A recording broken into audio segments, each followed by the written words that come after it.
Hello, this is Ashee from Crafting with Ashee, and welcome back to the series One Background Stamp, 5 Different Techniques.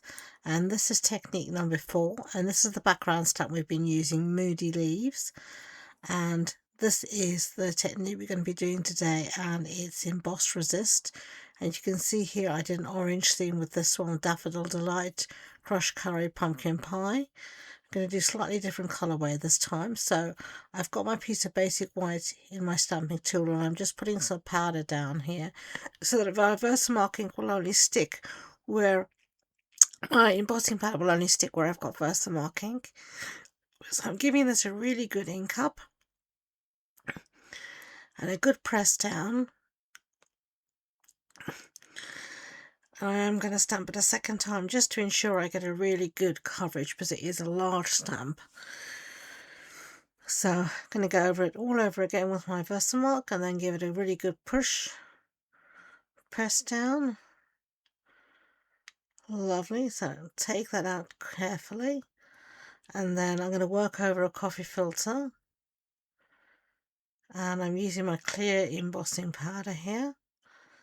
And I'm just going to put this down. Now you won't be able to see anything on the camera, but it is there, and you'll see the magic happen when we add the colour, the ink blending to it, and then all the pattern will just magically appear. So I can see in real life something there. Obviously on camera you can't see nothing. So I'm just going to put the powder back into its little container. And now I'm just going to heat set that. And in order to do that, I'm just going to take my heat tool and set it away from the piece of paper for about 30 to 40 seconds. Then I'll take it to the paper and set it. And you can see here now it's nice and dry and all heat set, so we're ready to do some ink blending.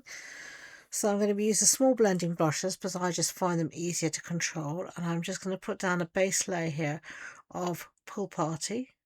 So you can see here I'm just putting that down in a nice just layer here all over, and you can start to see some of the pattern coming through. I'm going to move on to a darker colour here. This is Coastal Cabana, if I remember off the top of my head, and you're just going to add more colour in. And I'm going to keep it light at one end and darker at the other, so I'm going to have an sort of an ombre effect. And just bringing that in there and bringing up as far as I want. And then I'm going to go back with my Pool Party and maybe slightly more colour and blend all of that out. And here you can see the magic happening where the embossing powder is resisting the ink and the pattern is just emerging. And I'm going to go with my darkest colour here, which I've got, I think, is Lost Lagoon. All of the supply list and all the measurements and everything will be listed and linked on the blog post, and you can find the links to that in the description box below. You can also find the supply list linked in the description box, so you can shop everything I've used today.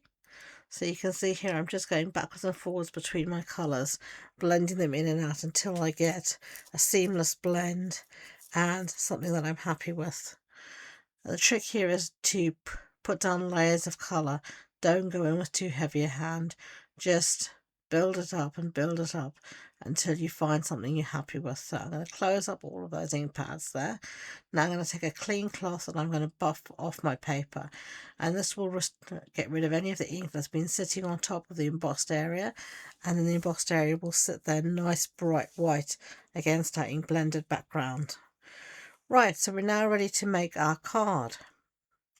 So I'm going to trim this down a little bit here. So just going to do that with my trimmer, and there we go. And now last time I think our card base was either Pumpkin Pie or Timid Tiger. I can't remember off the top of my head. This time it's going to be Lost Lagoon.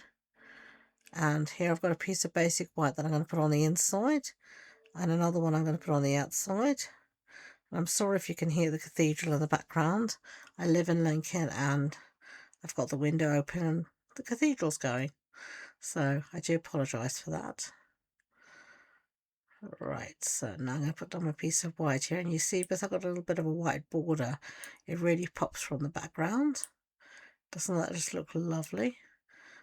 And I just want to make sure I've got this cut straight, which I didn't, so you can see here I'm just going back in with my trimmer, and I can see here I've made a bit of a boo-boo when I cut. I didn't get it nice and straight, so let's straighten that up. And this is why I get glue everywhere, but you know, you make a mistake, there's a way to fix it. There we go. So now that's done. Now I'm going to choose a sentiment, and I'm using here the sentiment. It's one of our little ephemera packs. I think it's greetings for you or greetings to you. And I'm just going to choose one here, and I think I'm going to go again with thinking of you. I think it just works really nicely. And I'm going to pop it up on dimensionals, which will in real life really help it pop from the background so it doesn't merge into that really busy pattern that we've got at the back. So let's put down a few dimensionals. As you know, I'm very generous with my dimensionals.